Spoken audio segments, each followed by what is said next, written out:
everyone, and hi, Grace. Welcome to the McCourt Room. Hi, thanks for having me. That's okay. Thanks for coming on. So for everyone listening, this month, actually, I think in the next 10 days, we are approaching the 5-year anniversary of the most horrendously awful, nightmarish, hellish experience Grace and I have ever had. Grace is one of my best friends. We met during work when I used to live in Scotland. And we were sent away to Rome on a trip. It was like a kind of Catholic pro-life mission trip where we went to Rome for a week.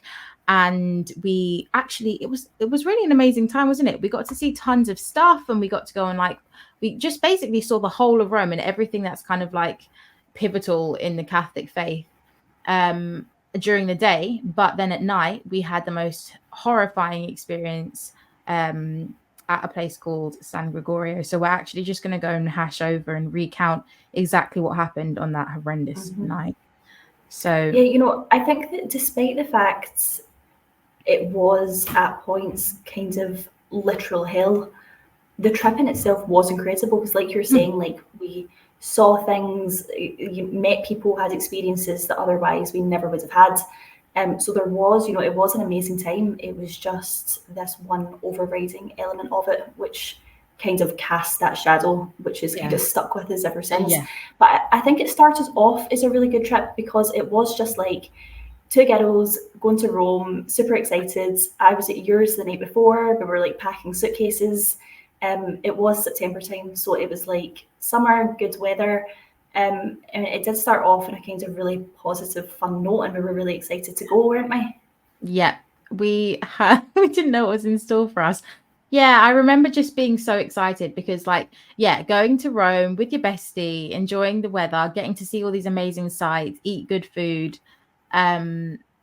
Yeah, it was great. And actually, I remember posting pictures on social media, being like, off to Rome, gonna have the best week, in a week, peace out and all that jazz. And then again, yeah, exactly. So I guess if we go through the 6 nights, so we were there for 6 nights, guys, and we're going to recount the whole story from night 1. And on the first night, my cousin was in Rome at the time, and so we went to an Irish pub there, didn't we, to meet her and go for drinks or something? Yeah, so we had just checked in earlier that day. And I think there was a small window of time between us checking in and then like going out because we had free time that night. So we were just able to kind of go out and do what we wanted. And your cousin was studying in Rome. She was with like other student friends. So we went to meet up with her. But I think maybe what's important is that we weren't really overly familiar at that point with the layout of where we were staying because it was an odd building, wasn't it? And the kind of the structure and the layout of it. And we were in a super isolated part of it as well. Like we weren't with the rest of the group. So would you say it was kind of like, was it meant to be a monastery? Yes. Yeah. So San Gregorio's monastery. And from what I remember, it was actually built by St. Gregory for the monks there. And it was used as a monastery for many, many, many years. And I don't know when, but they converted it into kind of like a retreat house center place. And do you remember like there was like a convent next door to it? And there was a new build complex, like bunch of apartments for people to come and stay. Now, from what I remember, it was an ecumenical center. So there was people from everywhere, of all places, of all different religions, doing goodness knows what, that would come and stay at the monastery. But do you remember? So I guess it's good to give people a bit of context about the building. So it's right next to the Colosseum, wasn't it? It was just around the corner from it. Yeah, it was literally 5 minutes. It was just kind of right behind it. A bit maybe tourists wouldn't necessarily go because it was just a street behind and up. And you kind of went up a hill, and it was like a big traditional imposing building, wasn't it? And you went in, there was a big, grand set of stairs. You went up them, and then there was kind of like a courtyard. There was big gates, and you went in, and there was an open square courtyard. And when you were in this courtyard, you could look up and around and see the windows. That's right. And actually, from that courtyard, you could see the window just outside our bedroom. We just didn't realise it at that point. And you kind of went in and up, really old, it's an ancient building, old stairs. You had to go all the way up, down a really kind of isolated back corridor, and there was gates, wasn't there? Like steel gates that got locked. Yes, at night. Mm-hmm. So when you went into the building, it was like the stairs, but the stairs veered off at one point to go to the new part of the building, the complex that everybody else was in. Where everyone else stayed, but we had to keep going up the stairs to get to our bit, and we were the only two people staying in it. So everyone went up the stairs. They then veered off, the other group of like 30 young adults, to stay in the modern part of the complex. We got taken right up and round the rest of the stairs, through big steel gates, which were then locked at night. So we were locked in. And then we had to walk through, was it the back of the choir room? Yes. Perhaps? So when you walk through the steel gate, oh, sorry, go on. No, and then down the longest, darkest, creepiest corridor of your life, and smack bang at the bottom of that was our bedroom. So we were completely cut off, completely isolated. And if we wanted to escape in the night, the flipping steel gates were locked. But I remember it was a real fire hazard, actually. Yeah, that's like health and safety 101. Come on, people. But no, when you walk through the steel gates, do you remember there was like a little kind of like square corridor bit, and to the left was a really long corridor. In front of you was a really long corridor, and then to the right was the corridor that took you to the room. So you'd go to the right, through the choir bit of this little kind of chapel thing, to the left, and then that massive long hallway that we were at the very, very bottom of in that room. The bottom room, that's right. So really that day we had just kind of come in, we got taken to our super creepy room, dumped the bags, and then we had free time. So we went out that night with your cousin. We met at I think a random Irish pub somewhere. It was summertime, everything was super happy. There was lots of people out, it was fun, we met new people, we were in the pub for a few hours. There was no kind of stress or fear or anything at that point. And really, we just spent the night in the pub, didn't we? And then we got home quite late back, but we weren't afraid going back at that point. We just went back like the thing. We went back in, and we didn't even use a flashlight. Like there was nothing. It was just like we just had a great night. We'd seen some sights before we went to the pub. Went to the pub, came back 2 or 3 in the morning. Must have been about 2 actually. 2 in the morning. Went back to our rooms.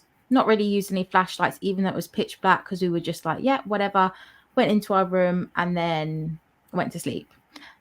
And then this is where everything kicked off. And then this is when it all started to get a bit weird. So as you're saying, there was no feed at all. Right up the stairs, complete darkness. There wasn't an issue. We didn't have the feeling at that point that anything was going to happen or go wrong. Went back up to the room and we went to sleep. I think for a short while before I woke up, and I think you have a better memory of this than me because you witnessed it. I woke up screaming, thinking that something or someone was in the corner of the room. So there was kind of both of our beds, 2 single beds, and then the door on the far side, completely opposite us. So from my memory now, what I remember it as is kind of a tall, dark figure standing in the corner of the room facing us. And I woke up instinctively screaming, seeing that, and then that woke you up. Yeah. So I was woken up. I actually woke up screaming because Grace was screaming, and she was like, turn on the light, turn on the light, turn on the light. There's someone in the room. There's something in the room. There's something in the corner over there. So I'm like fumbling because the little night light's next to my bed, fumbling around for the night light, switch the light on and nothing's there. I'm like, Grace, come on. You need to chill. Like, it's fine. Don't worry. Nothing's there. Now, as Grace said, we were kind of opposite the door, but Grace was furthest away from the furthest away from the door. Then my bed was in the middle, and then there was a third bed next to me. So it was like 3 beds. You had the bathroom just behind Grace's bed, or in front of Grace's bed, and then next to that was the door with the corner. So Grace woke up screaming. I woke up screaming. It's all fine, whatever, la da da. You just need to chill out. Nothing's there. Go back to sleep. So I went back to sleep. Did we keep the light on? I don't know. I don't think we did. Yeah, I think that we probably would have turned it back off because, again, even though that had happened, there wasn't, the feeling of something's really wrong here. Yeah. It was just, one of those bump in the night things. But Yeah.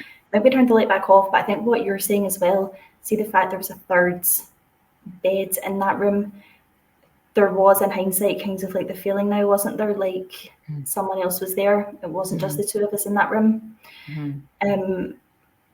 But we did go back to sleep, and then I would say it was probably early morning, maybe, like 4 or 5 o'clock or something like that. And I woke up and I was lying there, and I think you were still asleep at this point, and there was a sound coming somewhere distant from down the corridor. And it sounds crazy, but the only way that I can describe it was like a sound of like flogging and screaming in response. And that's what it was like a torturous sound going round over and over and over again. And I think I must have lay there for about 10 or 15 minutes, kind of listening to this, trying to work out if, was this actually happening? Was it something else? Trying to make sense of it, but it was clear as day. That's what the sounds kind of echoing down the corridor was. Yeah. And then I think you tried to wake me up and I wasn't having it. Yeah. And I think that kind of concluded the first night, didn't it? Yeah. I don't think anything else spooky happened that night, but that kind of rounded it off and kind of set the precedent as to how things were going to go the rest of that trip. Yeah. I remember you saying, you were like, I tried to wake you up because I was hearing these noises, and it was like, whoosh, whoosh, and then a scream, like a piercing scream. And yeah. So I think that morning when we got up and we walked out of the room, down the corridor, through the back of the choir room, you can kind of look down from the choir room, can't you? And you can kind of see the church. And when we walked past that morning, there was people in there, wasn't there? And it wasn't really clear what they were doing, but they were dressed in some kind of, I don't know what you would call it, like a ceremonial garment, I suppose. Yeah, like a black robe with the hoods up. It was odd, like it was strikingly odd. It was noticeably odd. So like you were saying, there's, there was different groups there, and it wasn't really abundantly clear. There was groups of different faiths there, and it wasn't really abundantly clear what it was they were doing or kind of what they were practicing. Yeah, it's weird as well because you say like, oh, there was a whole room full of people in black robes, and like to the average person that's going to be like, that sounds just ridiculous. Like, are you sure you weren't making it up? But it was definitely there. And then again, from like a Catholic perspective, like we know what monks look like. We know these things, and these people were not monks. They were people doing some kind of heebie-jeebie something. There were candles lit. They were in their black robes. They were chanting, but again, the chanting wasn't anything religious or Christian that I've ever heard. It was kind of like spine tingling, wasn't it? Hair raising, it was weird.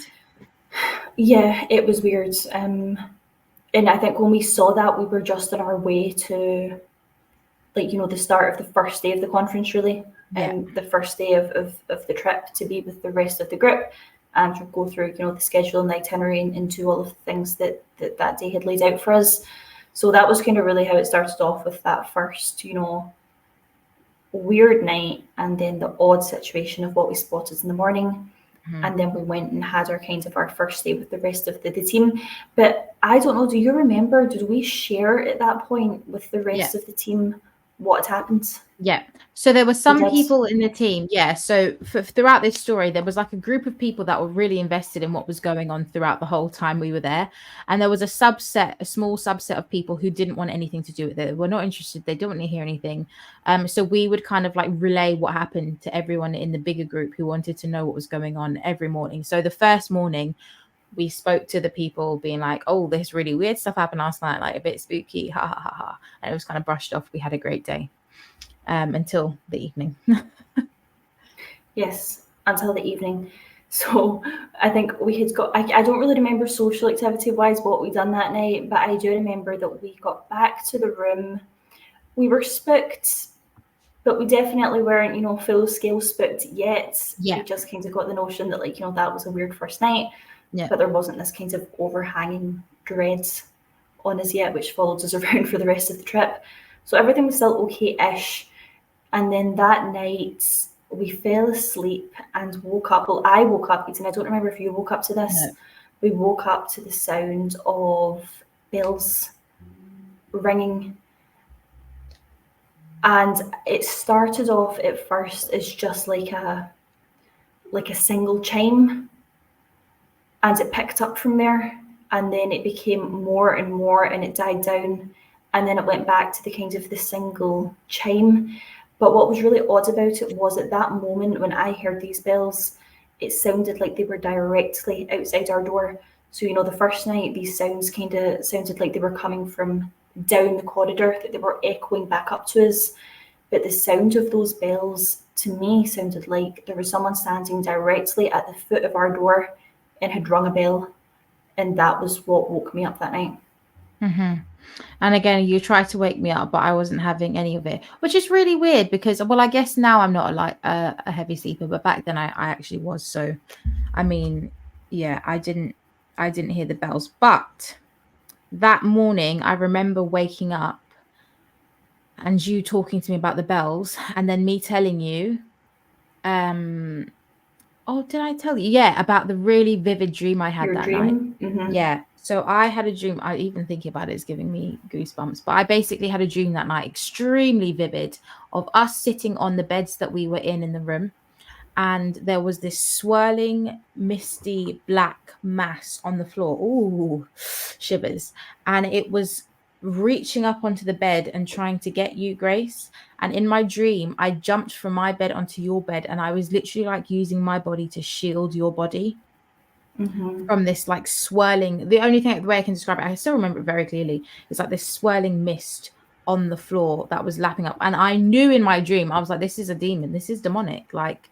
And so yeah, I remember using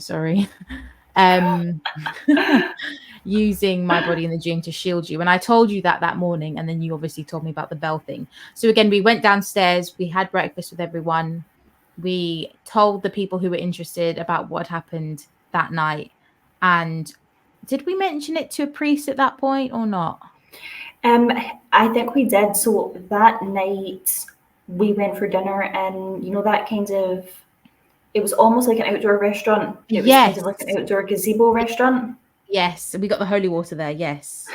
So we went out for dinner that night, and there was one of the priests there, and we had explained this to him.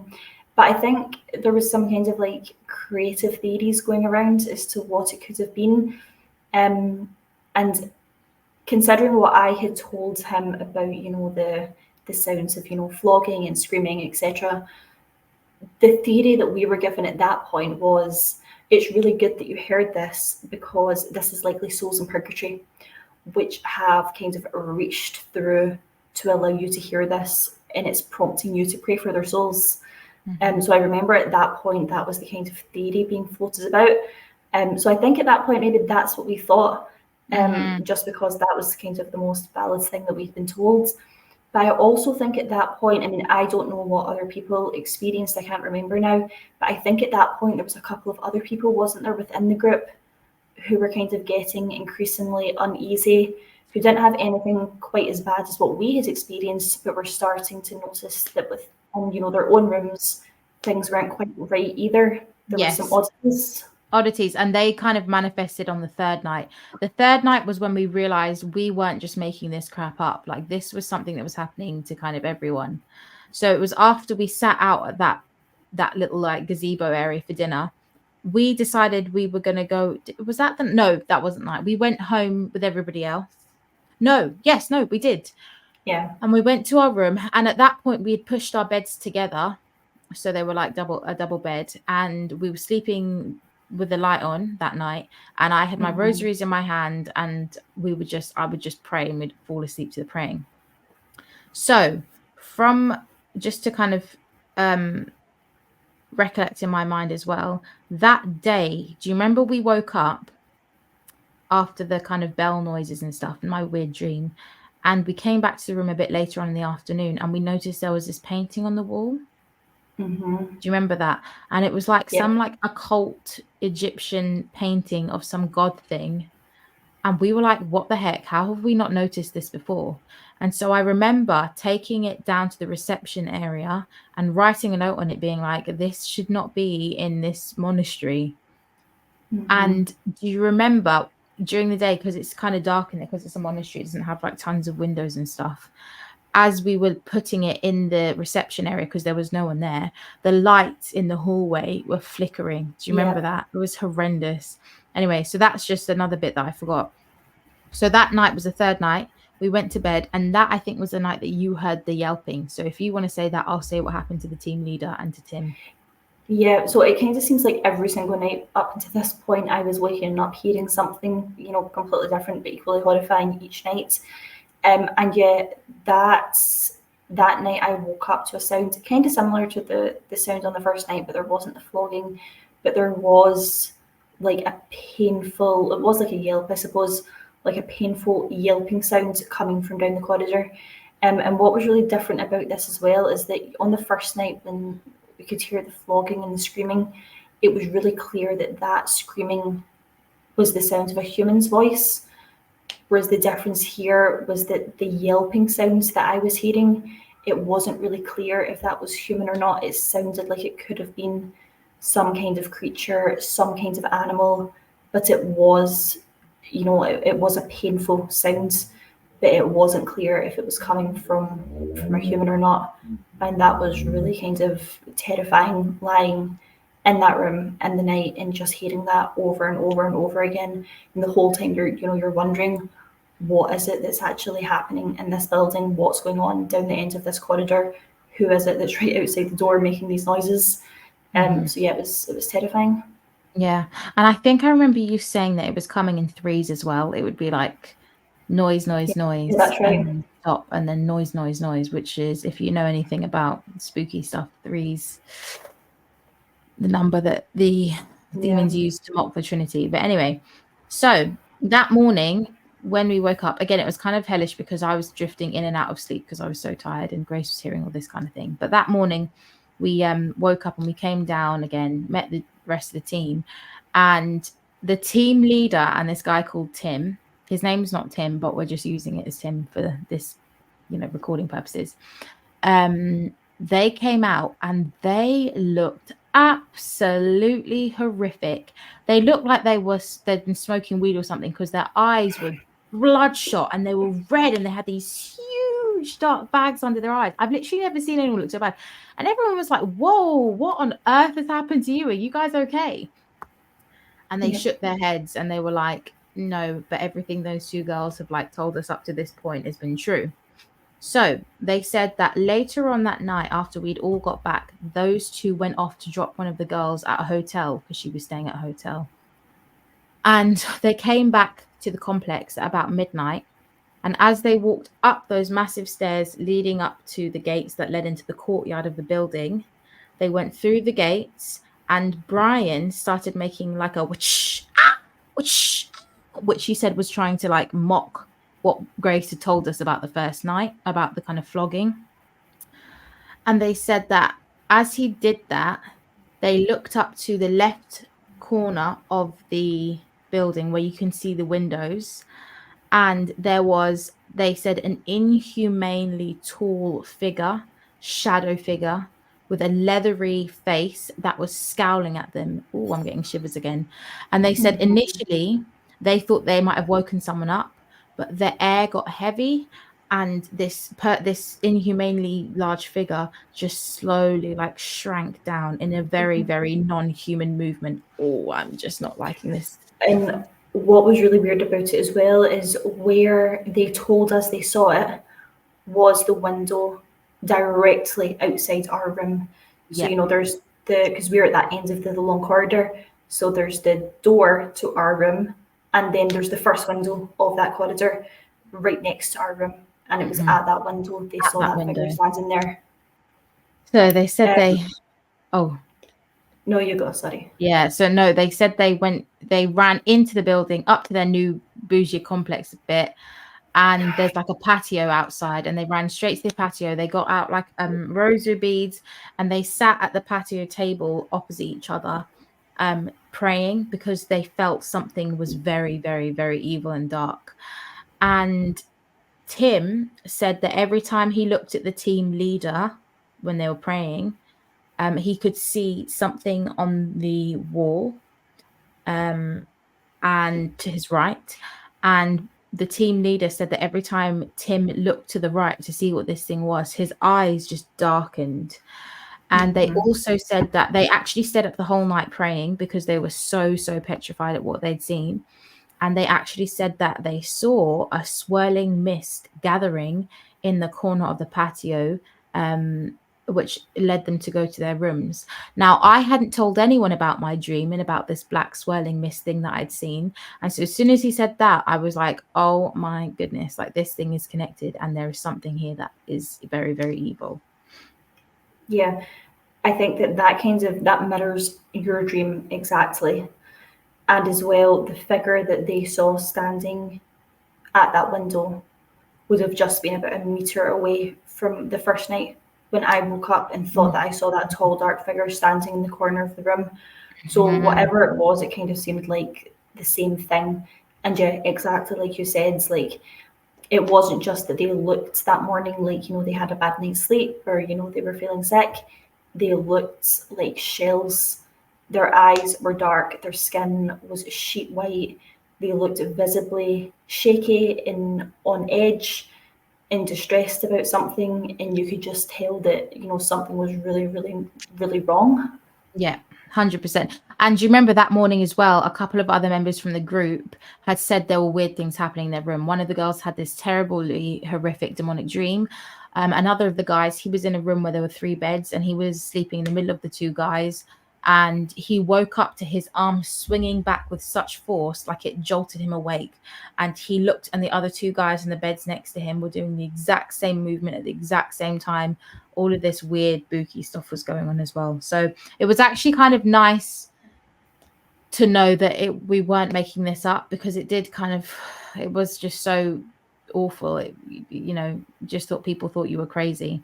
And for another thing is we didn't have Wi-Fi in our room as well. So do you remember like plotting out? Well, actually, we can talk about that at the end. So I think because of the confirmation from those guys that they'd also seen and experienced stuff, it kind of compelled the priest to bless the building.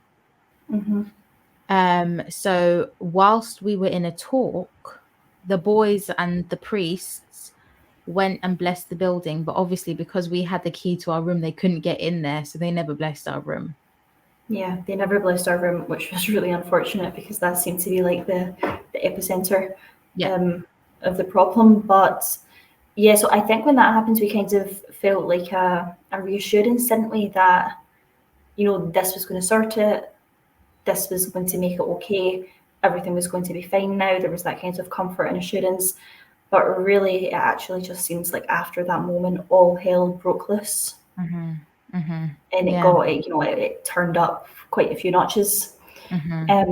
So I think, was that the night after the blessing, was that the night where you were awake but I was asleep? Yeah Right, you can tell this one then. And this is the weird thing as well, if you think about it, because like we weren't both awake at the same time when weird things were happening. It's so weird.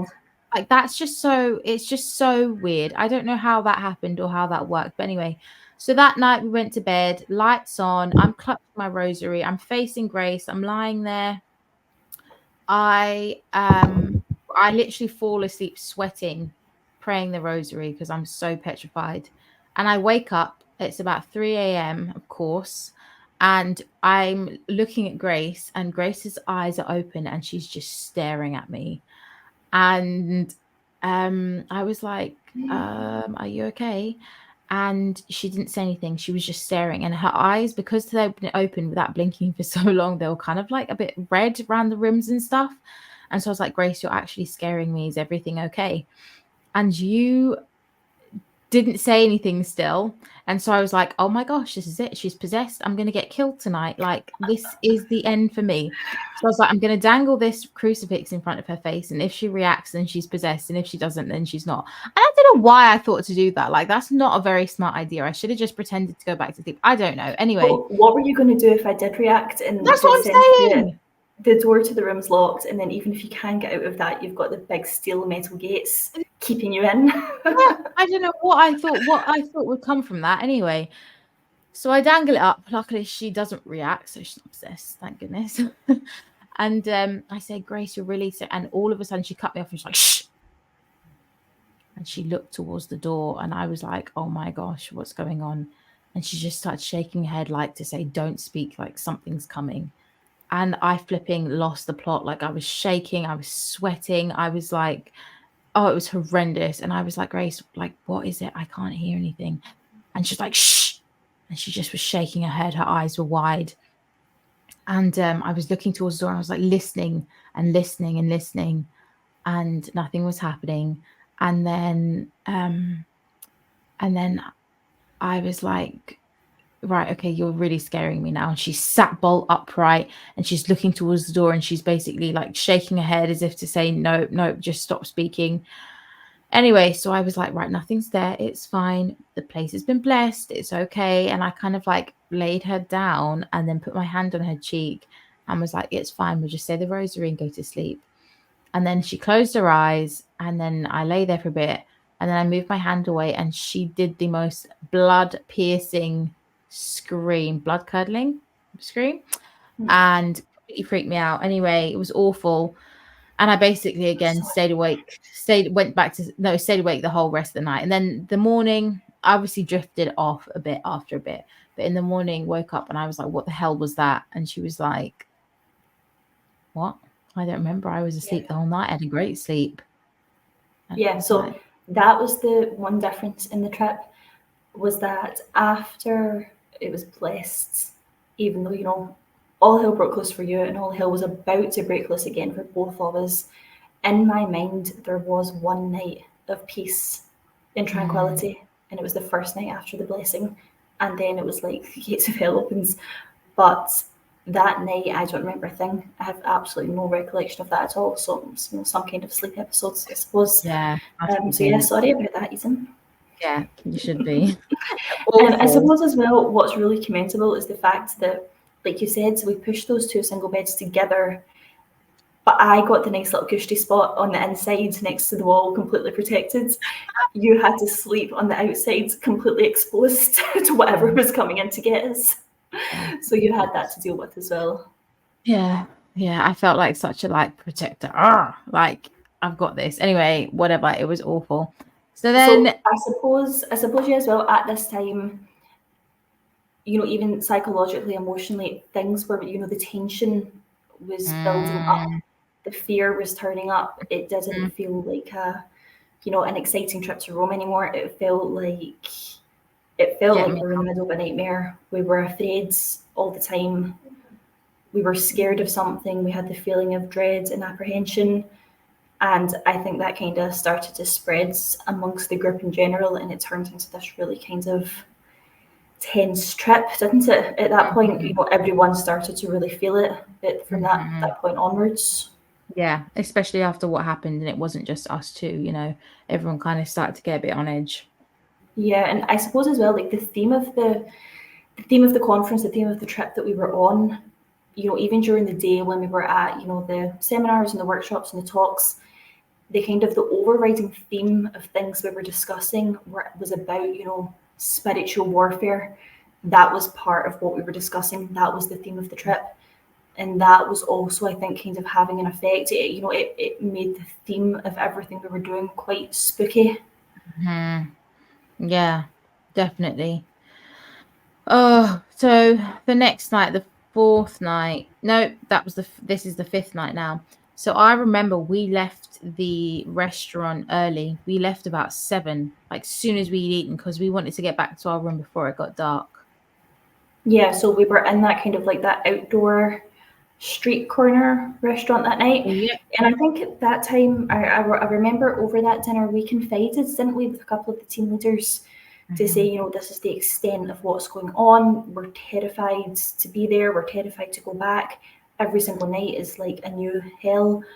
And I don't know if it was, the case, maybe like, I don't think that people didn't believe us, but I just think maybe people didn't have an understanding of just how intense it was getting for us.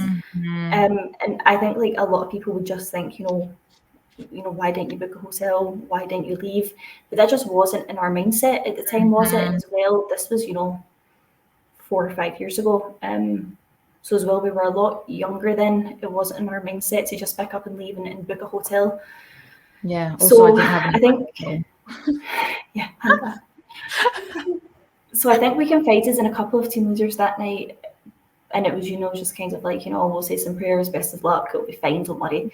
So we made the decision to go back that night early before everyone else, because we thought it would be much better. We're in bed, but there's still life in the building. People are still coming in the entrances. People are getting ready for bed. So, we weren't the last ones in a completely quiet, isolated building. So we left, like 2 hours before everyone else. Might have actually been more than that. Yeah, it was 3 hours before the first people anyway. Yeah. So we left significantly early. We walked all the way back. We went into the building. We went up the dark stairs. We went through the locked or metal gates, down the long corridor of the choir building, and we were just about to enter. And I think, did you enter first? You walked in first? I walked in first, and I was like, something's not right. And I stepped straight back out. I was like, there's something not right there. I'm not going in. And at this point, it just kind of felt like we were going back to the room. It didn't feel like anything terrible was happening. So you bolted out of the room and said, we can't go in there. Something isn't right. So I said, right, I'll go in first. So again, it's pitch black. There's no lights. It's dark. So I went in ahead of you. And I think we only took a couple of steps forwards. And then in the room, all around us, like in a full circle, was what sounded like synchronized chanting in a language which wasn't English, multiple voices, but it was all coordinated. It was all in sync, despite the fact that they were saying different things. It was all whispers. And we were in that dark, kind of long room, standing, listening to it, and it was like it was a 360 circle around us. We could hear everyone around us chanting, but we couldn't see a thing. There wasn't anyone there. There wasn't anyone in that room. And I think we both darted out, didn't we? And it was like a horror movie. We literally ran, like ran out, like out of the courtyard, out of the iron gates, and we just sat on those steps. What was worse as well was that when we were running down those stairs, they're big old stairs in this big building. Do you remember there was like 1 or 2 dim lights on, and as we ran down, they were flickering on and off, on and off. Yes. So it was pitch black, and then light, pitch black, and then light. And we were panicked, running down these stairs, trying to get out the doors, trying to get out the courtyards. And we left, and we went down to the big, the bottom of the stone stairs. And we couldn't go back into the building. We just had to sit there and wait. So we waited for hours for people to come back, didn't we? Yeah, it was like 3.5, 4 hours. It was something like that. So I think eventually, boy and girl, they came back first. And they met us on the stairs and, asked what was wrong. And we had to tell them. And they kind of escorted us back to the room. Is that right? Yeah, but the guy he just seemed like he didn't believe us. He was like snickering at us, acting like we were just making it up, like, just very dismissive. But they escorted us back to the room. And again, it's kind of like, why the hell did we go back there? What were we thinking? Like, why didn't we just leave? Why didn't we just demand, I'm not staying here. You need to pay for somewhere else. You need to pay for us to stay somewhere else. But like you said, it was like I think I was only just 21, young, impressionable. Just, it wasn't like that. And also I think a couple people had said, like, if you leave, you've given into it, and like, you don't want to do that. You want to fight and all that kind of thing. And yeah, it even would have helped if we moved into the more modern part of the complex. See if we were able to have rooms kind of next to everyone around the full team. that might have kind of changed the mindset around it a little bit. But the fact we were the only people in this long corridor, right down at the bottom, through the locked metal gates, up, 2 extra flight of stairs. It was just complete isolation. Yeah, it was awful. Yeah, so that night, in the hallway, we also both heard shuffling throughout the night down that corridor.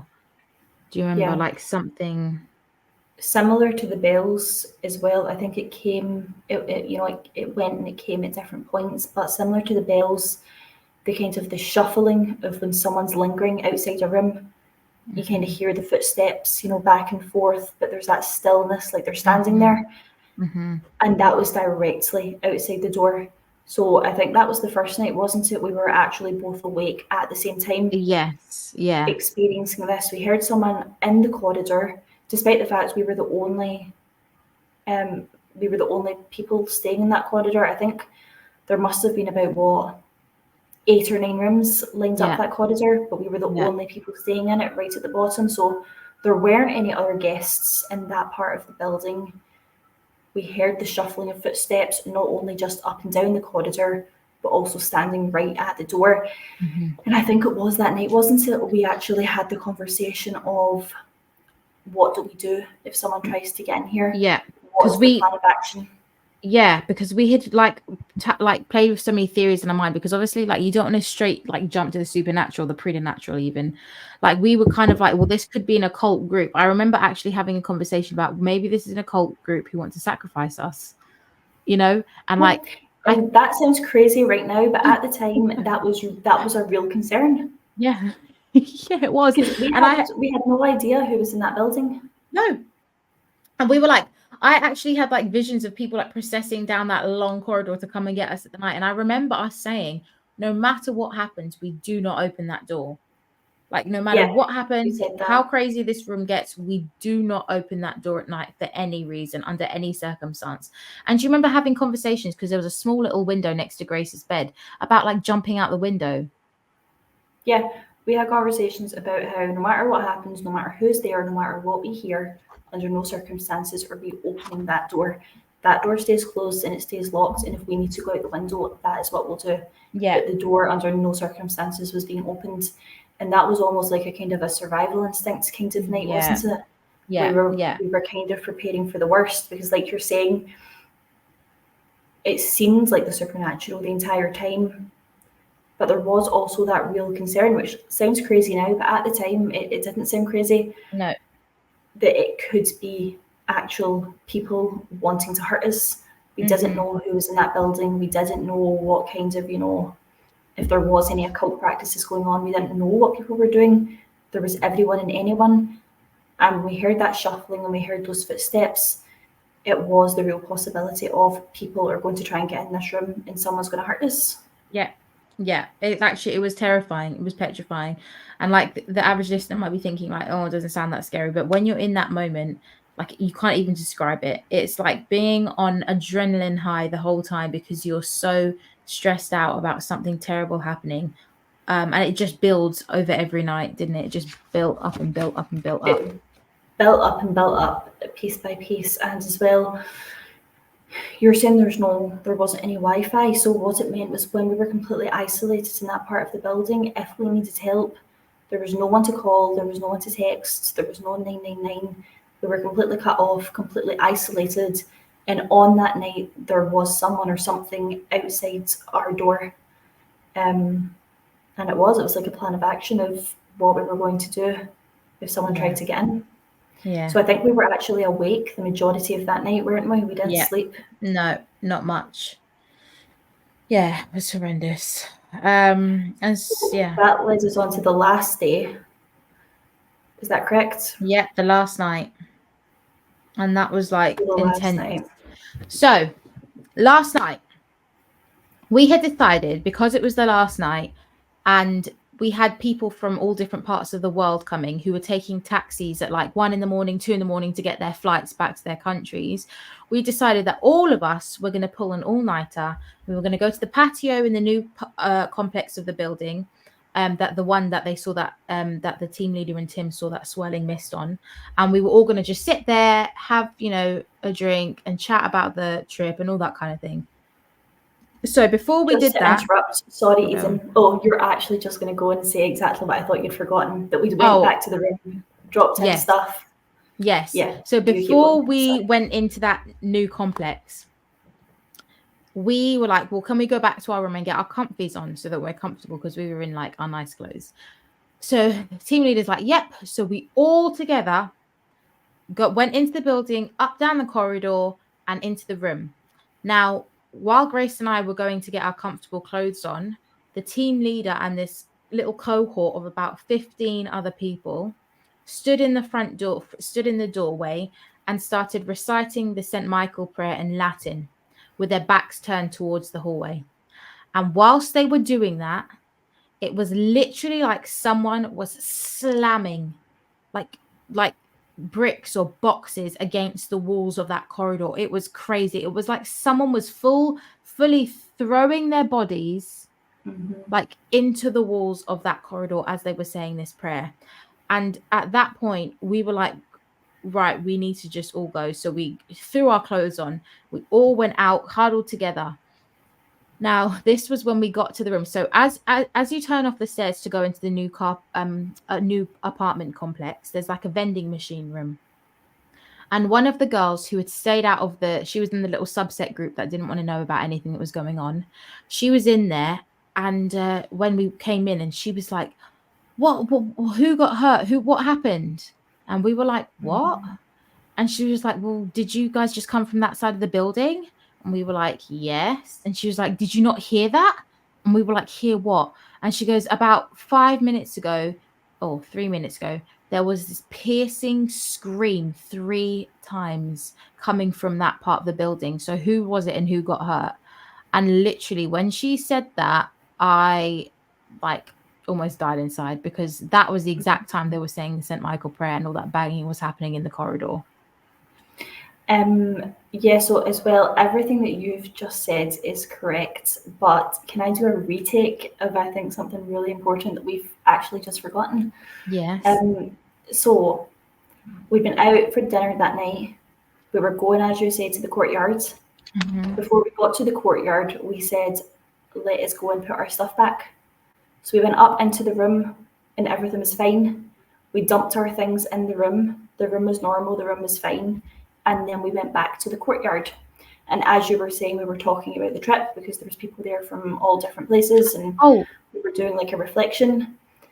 And we were talking about what we had done. And you said, and I got this bracelet. Oh, that comes after that. So that comes now. That comes after the vending machine. Did that not prompt us to go back to the room, because then we were so freaked out? Yeah, so we went back to the room twice that night. So we went back first time, then we went to the patio. Now you talk about the bracelet. Well, when Eden said, when the whole group came back with us, so me and Eden went the first time. We dumped our bags and stuff like that, went to the patio, had to catch up with everyone. And then everyone came back to our room with us because we were too afraid to go back ourselves. And as Eden said, when we went back into that room, do you remember how thick the air was? Yeah. When we had just been in that room, like an hour before, it was completely fine. It was normal. But when we went back into that room, it was like the air was thick and there was like a heaviness and it was hot and you couldn't breathe. And it was like a physical presence in the room. Yeah, it was like suffocating. So we went to after the whole scream thing, went to the patio, and I remember I couldn't relax because I was so stressed out about what that girl had said about the scream. And so like you said, we were like, right, we just need to get all of our stuff out. So when we all went back there to get all of our stuff out and pack up for the night, because we were like, we're not going back to that room. We just need to get out of there. And that's it. That was like, like you said, as soon as you walked in, it was like the air was like literally oppressing you, suppressing you, even just weighing down. It was like it's undescribable. Yep. It was so just they started doing saying the St. Michael's prayer. Was there also a perimeter prayer said? Yes. Oh, actually, do you know what? I think I've muddled my events. The perimeter prayer. Oh no, the perimeter. prayer was said at the first time that we went Was in, it? Okay. and then the second time was the St. Michael prayer. Yes, and Yeah, and then down the corridor, like you were saying, it was the yes, banging, like something was thudding. And do you remember everyone who was reciting the prayer? They didn't stop, yeah, but everyone was aware. Everyone was yeah, kind of looking at each other, being like something's reacting to this. yeah, No one stopped, but the noise went on. yeah. That's right. Yeah, it was horrendous. And then yeah, we went back and the girl was like, who got hurt? There was the screaming, and that really just sent chills right through the system, didn't it? Yeah, it was horrendous. And So did then we go back into the courtyard at that point? no, so this is when we're on the patio, and this is when the bracelet thing happened. Right, So okay. we'd packed up all our stuff, we brought it all over to the other complex, and we were sitting outside, and we were kind of like relieved and kind of at peace, the fact that we weren't going to have to go back into that room ever again after Yeah. everything that had just happened.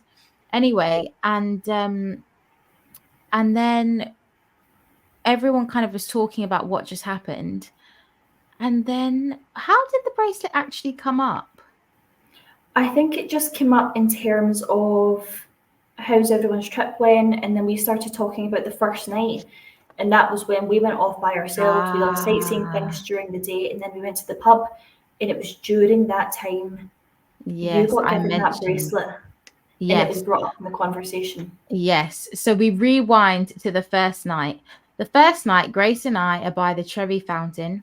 And if you've been to Rome, you'll know that you get these street sellers. And a big African street seller came up to me and Grace with all his gadgets and goobly goops hanging off him and stuff. And he was like, "Oh, do you want to buy anything? Do you want to buy anything?" And we were like, "No, thank you. We don't have any money, but thank you so much." And he was like, "No, come on, I insist. Like, you have to get something to remember your trip." And we were like, "Nah, it's all right. Thank you so much." And then he pulled out a bracelet from his pocket, and the bracelet was like this kind of, it was like a string bracelet with like this elephant totem thing on it. And he said to me, and he looked at me and he goes, "You can have this." And I was like, "Nah, it's all right. Don't worry. Thank you." And he goes, "No, seriously, have it." And he started looking at me. He goes, "You've got a good spirit." And I was like, "Okay." And he goes, "Have you ever been to Africa before?" And then I was like, "No." And I started trying to just chat to this guy. Anyway, at the end, he goes, "I want you to have this bracelet." And it like unconsciously, I held out my hand and he put this bracelet on my hand. And as we walked away, you said to me, "Grace, you need to chuck that," didn't you? Yeah, I remember I said you need to throw it away. And I think at that point, again, there wasn't a fear at that point. We weren't afraid at Mm-hmm. that point, but you were just like, no, I want to keep it. It's fine.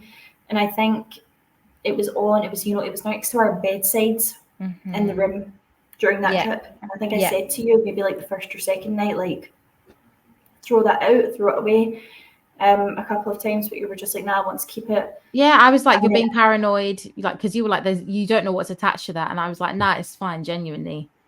yeah, because it was dark brown, wasn't it? Kind of like a woven string. Mm-hmm. There was definitely an elephant on it. Was there one of those eyes on it? No, there wasn't one of those eyes on it. It was just like this Was kind there of black, not? kind of like black acrylic thing with this elephant carved into it on the brown woven string. Right, okay, okay. Yeah. So then that got brought up in the general conversation amongst the team out in the patio. And then The team when you lead. described that bracelet, the team leader was like, let me see the bracelet. So you gave it to him, and I think he looked at it for maybe like 5 seconds max, and he tossed it, like he Lobbed it threw it. off And the patio. everyone was sitting around in this kind of square. I was right next to the team leader. He tossed it to be like, get rid of this. So Mm-hmm. he instantaneously, like instinctively, he knew something's wrong with this. You shouldn't have had this. He threw it away, and he threw it at some distance. And at the time in which it would have hit the ground, all around us, around the whole group, was like the sound of the serpent. Wasn't there? It was like a hissing sound Mm-hmm. that engulfed the entire patio, Mm-hmm. and everyone was looking at each other thinking what was happening. And I put my head on the team leader's shoulder because I couldn't bear to look and see if anything was going to happen. Yeah. And people even came out of their rooms because they heard it, because the hissing sound was so loud. So, I mean, there is that kind of speculation, isn't there? I mean, I will never know the answer, but there was that kind of speculation that there was something maybe attached to that bracelet, possibly. Yeah, so never take them, guys, if you're ever in Rome. So that night, after that had happened, people were leaving, weren't they? Like at different stages throughout the night, because people were staying, all over the world. People had flight times around the clock that night. So people were all leaving the monastery at different times. So we were kind of everyone was terrified by this point. So we were doing group escorts, weren't we? Down to the courtyard and out to the taxi so that no one was left alone at any moment. So I think that people were going, and we had went down for like every kind of trip down to the courtyards, putting people in their taxis. We were with the team leader the whole time. But then we took one of the girls down, didn't we? Put her in the taxi, and then we came back up into the courtyards. I can't remember if it was me or you who reacted first. No, it was me. We were walking through the courtyards. Again, it's pretty much pitch black. You can't see anything. And I was really, really aware. We were walking along the side of it. I became really aware of the fact that there was someone else standing on the other side of that courtyard, kind of shuffling, kind of walking. They knew that we were there. And I was aware that there was someone or something over there. So I didn't want to react. So I just kept walking, thinking the door's a couple of meters ahead. We're going to be inside any seconds. But at that same time, you picked up on it and you started walking quickly. And I realised she knows that something's over there. So we both started speed walking up to the door. And the team leader was kind of putting the key in the door, fumbling about a little bit. We were hyper aware that it's pitch black. Something's over there. It's coming towards us. We both know it's there and we need to get inside. Team leader's fumbling about with the key. And then I remember I looked at him and said, something's over there and you need to open the door. Yeah, I remember that. He stopped and he looked at me. He didn't respond. There was no expression. He didn't go into a panic. But he looked at me and then he just very firmly turned that key and opened the door and we got in. But I mean, that was terrifying. It was horrendous. It was absolutely flipping horrendous. Oh, it was awful. Anyway, we ended up getting our flight at like 6 o'clock in the morning. We'd stayed awake the whole night. And do you remember just getting into that taxi and literally like the exhaustion, the emotional, mental, physical exhaustion just waving over your body and just sitting there? And we looked at each other and we were like, yep.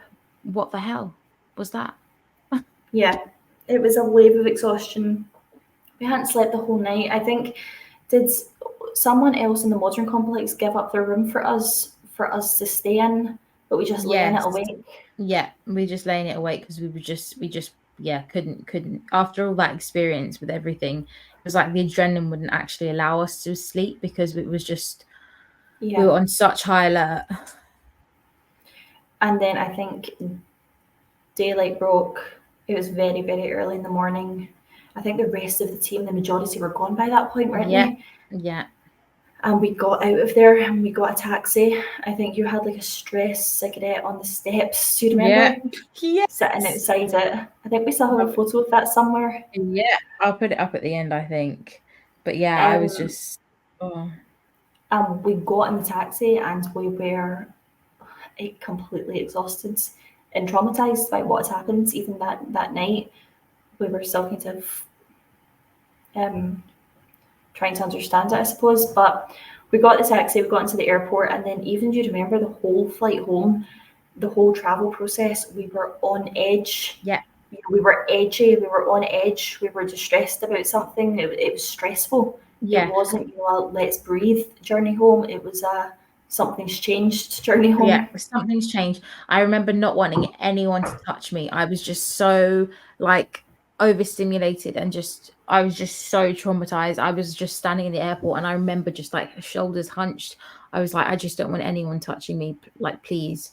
I couldn't deal with it. It was just awful. And I remember, like, when we got back home, we told our work, and they were like, "Wow, you should have told us. We would have got you out of there." And it was like, oh. But we called it 6 Nights in San Gregorio.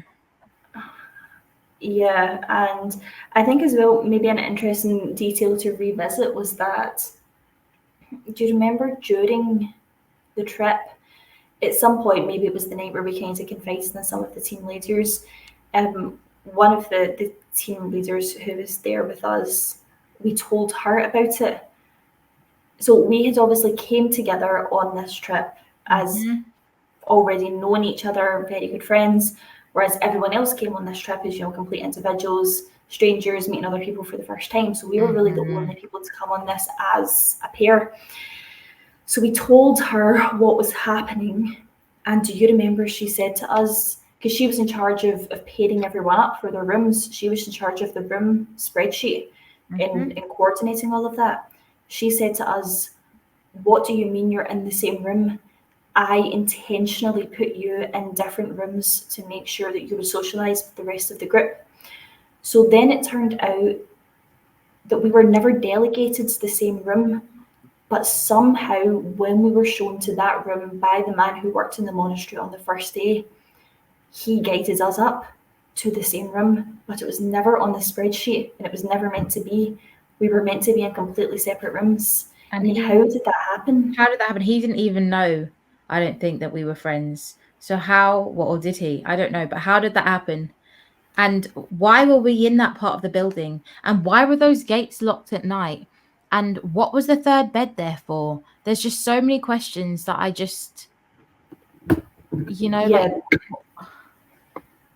There's so many questions, but yeah, the gates, why were the gates locked at night? Like, who thought to do that? Why were we in a completely different part of the building compared to everyone else? Because I think from what I remember, in the modern part of the complex, there was space. Do you remember when we went there? There was empty rooms, but for some reason we were never delegated one. So yeah, she was, I think, she was kind of shocked at what was happening, but she was also really confused as to how we possibly could have been in the same room, because she set it up. She was very efficient, good at her job, and we were never meant to be in the same room. So she was completely, confuddled as to how that happened in the first place. It was bizarre. It was absolutely bizarre. Oh, so traumatic. I think after it kind of changed everything, didn't it? Because It changed everything. You got Dio. Yep, I got a dog. So I was living in a flat in Glasgow by myself, and I was absolutely petrified to go to sleep at night, to say the least. I got a dog because, animals are supposed to pick up on stuff like anything spooky going on. They've got a sixth sense for it. And I don't think to this day I've ever slept with the light off, ever. When before I'd have no problem doing that. Like, even now I'm married with kids, I have a bun light. I call it the bun light because it's like a little lamp in the room that is on, and I've never ever slept with the light off since. I'm now kind of, it's like been scarring, and I do have PTSD from it, I think. Yeah, I remember as well at the time where I was living, there was kind of like a big, like a driveway going up to kind of, up slope to the top of my house. And yeah, I remember coming home and, being on nights out, or, being out and it's nighttime, and coming to the kind of the foot of that driveway, and it's pitch black, and my house is at the top of it, and you not being able to go up the driveway. I remember calling my mum, being like, "I'm at the bottom of the driveway and you need to come and get me because I'm not walking up there myself." So yeah, things definitely changed after it, and I wonder if there's anyone else on that trip who's had a similar experience where, things have changed. They've not been able to forget it. Yeah. Well, actually, funny enough that you should say that, I actually saw Tim, one of the guys who was out, or who saw the thing as well, a few months ago, and I, was chatting to him, and he said to me, have you ever had anything since? And I said, yes. And he goes, and has your life been the same? And I was like, no. And he goes, me neither. And it's interesting because we did priest, didn't we? We went to priest, we got minor exorcisms, like we, did everything that we should have done, but there's just like, it's scarring. It's a scar. Yeah, something hangs over you, doesn't it? Yeah, I think. I remember even it might have been 2021, 2022. I went back to Rome on a long weekend, like just on a holiday. Mm-hmm. And I thought about going kind of to see it, even just from the Mm-hmm. outside, but I just didn't. I didn't do it. But I remember when we were in the taxi from our hotel back to the airport, the roads that we took meant that you could see the building Mm-hmm. and see even just seeing yeah, it wasn't right. Like seeing Mm-hmm. it, there was just such a bad feeling, and it was like you kind of didn't want to look at it. You didn't want to Mm-hmm. get anywhere near it. But what's really weird as well is that I don't know if you've done this, but after that happened, I done a lot of research online about the history of the building, even TripAdvisor reviews, trying to find things out about the building, trying to find out if anyone else had any kind of negative experience, thinking that there must be something, looking for some kind of explanation or some kind of reason, Mm-hmm. trying to connect dots behind what happened to us. But when you go on TripAdvisor or you look at reviews, it's all glowing reviews. Everyone's saying, such Mm-hmm. an amazing place to stay, so friendly, so relaxed, so Mm-hmm. accessible. There's not one kind of bad review. So, I mean, you can't rule it out, but it is almost like what happened to us was some kind of isolated incident. It's just, we're never going to get to the bottom of kind of what provoked it, are we? No, I don't think so. I do have a question before we wrap up, though. Would you go and stay there for 10 grand a night? No, no, no, no. Yeah, I Would don't think you? I would either. No, I don't think so. It's not worth it. My mental health No. is too valuable at the minute. That is just like the sequel to the hot. Like, you just know that's when it's really going to go wrong. That's when Yeah, you're going to meet your ends. yeah, I think so too. It would be great if it was made into a movie one day, the whole experience that we had, because it was absolutely unbelievable. It was unbelievable. And there are so many small details that, we don't have time to kind of mull over and run over today. But Yeah. yeah, it was crazy. Um, well, do you remember as well? Maybe this could actually wrap it up in a way. Do you remember the really, really? Because again, it was the overriding theme of spiritual warfare, Catholicism, all the things we were talking about on the conference. Do you remember the quote from the priests that was kind of routinely read out at the ends of some of the seminars? No, It was the I have it on my phone. Do you want me to read it out? read it out. The quote that the priest read to us was, "Be sober and vigilant. Your opponent, the devil, is prowling around like a roaring lion looking for someone to devour." And that was read out to us, a couple of times throughout the course of the conference weekends. And it just kind of added to the overarching Horror. terror and spiritual warfare of what was happening. Yeah, I completely agree. It was horrendous. And I think we did have experiences after that, but I don't think we have time for them today. Maybe you could come back on and we can chat a bit more about that. But Yeah. yeah, it was definitely a bonding experience, that's for sure. Yeah, that's for sure. Like you're saying, maybe someone will make it into a movie one day. Yeah, hopefully. Come on, Netflix. Anyway, Grace, thanks so much for coming and recounting and reliving this terribly traumatic PTSD inducing experience with me on the almost 5-year anniversary of it happening. But yeah, I hope you guys have enjoyed listening, and we'll see you soon.